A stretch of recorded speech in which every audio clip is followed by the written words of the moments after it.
Hi, I'm Chris, and you've seen me maybe before talking about A Course in Miracles, and that's more of what I'm going to do today. And the reason I talk about it is primarily because I think it's the most important text on our planet right now. If peace and salvation is your goal, and number two, because I feel, well, my wife tells me that she doesn't understand A Course in Miracles at all to read the text herself or to hear the text read to her, but she does feel that she understands it very clearly when I talk to her about it. So if I can do that for her, then I want to maybe do that for somebody else as well. Because when I first started reading A Course in Miracles, it was also almost like Latin to me, which is very funny because right now it reads very clearly to me. But it does take a little while to get used to the language. And the language is written, I believe, deliberately, eloquently, but also in a way that requires that you pay great attention to it. It's not a quick, easy, light read until you get more comfortable with the text. But what is it essentially saying? It says a number of things, but it's remarkably consistent in what it says. And the lesson that I have been on today, which is number 94, says simply that the idea for today is, I am as God created me. And it says that this one statement makes all forms of temptation powerless. It is the one thought which renders the ego silent and entirely undone. You are as God created you. The sounds of this world are still. The sights of this world disappear, and all the thoughts that this world ever held are wiped away forever by this one idea. Here is salvation accomplished. Here is sanity restored. I am as God created me. How does that thought restore sanity? A Course in Miracles talks about the nature of God, which is very different than the punishing, condemning God that I remember growing up with in the Christian church, which I did grow up in. And it wasn't ever a church experience or a religious experience or a spiritual experience that I ever felt that I could embrace for a number of reasons.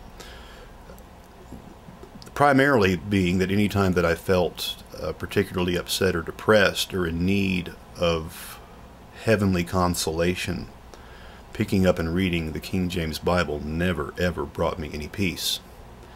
So it wasn't something that I could embrace. I couldn't take away, or I couldn't discount the experiences that many evangelical and born-again Christians, which is what I grew up in, have and experience.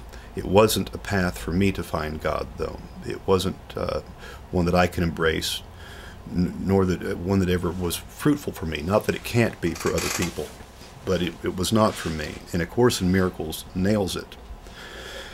A Course in Miracles was written by a woman named Helen Schuckman, and it was because she heard the text unstoppably being spoken to her until she wrote them down. And the author of the text, the voice of the text, makes no bones about stating quite clearly that this is the same Spirit that walked the earth as Jesus of Nazareth and died on the cross and was resurrected. He provides it almost, he says, as a correction for some of the misinterpretations of the Bible, and in a lot of places, the author does point that out. The thing I love about A Course in Miracles is that it is remarkably consistent in its message, which was something that I had a problem with the King James Bible. An incredible amount of inconsistency between the Old Testament and the New Testament, and a lot of inconsistency about the nature of God and who God is. The problem I had with it was that God could be punishing, and God could send people to hell, and at the same time was supposed to be all-loving. And those two are inconsistent. You can't be both. You can't be a loving God and condemn your children, your creations, to hell. And it's kind of insane to think about making a world, maybe turning over control or the reins of this world to some Satan or fallen angel, if we believe Milton's tale, and then judging mankind on his behavior for the few number of years that he walks the planet, especially in the absence of a God that ever speaks back or makes himself known in a very real way. And I couldn't account for that myself. It was very difficult for me. But the Course in Miracles accounts for it by saying that none of this is real. And it looks real. It doesn't say that it's not convincing in its illusion, but it is an illusion that we are having. Our mind is projecting this world out of our belief that we have adopted that says that we are not as God created us. But we are. The Course says that our truth, our eternal sinlessness, is guaranteed by God. Every horrible thought that we ever have about ourselves is a part of the illusion that we have made to keep our awareness of our Creator, of God, and our relationship to Him, which the Course does use masculine pronouns, but it does use that, I think, just to be consistent. I don't think that there's any sex to God. I think penises and vaginas are the realm of earth. But the relationship is consistent and steady. We were created by God, all of us, and God looks on this world without judgment. Judgment is the realm of mankind. We judge, and by our judgment do we keep ourselves here in this world. That's what the Course says. And we maintain those judgments, and we keep those judgments in place by maintaining grievances. And grievances hide the truth about what is true from us. It maintains the illusion. And the Course says very clearly that the way to get out of this mess that we have made is to forgive. Forgive relentlessly. Forgiveness will enable us to see ourselves as God created us. And in knowing that, are we saved? In knowing that, I have no need to look on any brother with eyes any different than the ones that God looks on him with.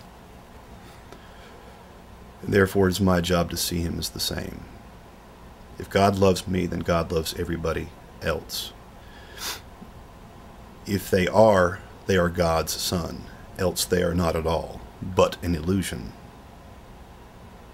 Therefore, if they are, they deserve our forgiveness, and they deserve our acknowledgement of them as God's son. And in seeing them that way, we will begin to see ourselves and know ourselves that way. That is release. That's the freedom and the peace and the light and the strength that comes from giving up illusions. I am as God created me. And that will never change. And it cannot be changed by actions that we undertake in an illusory world.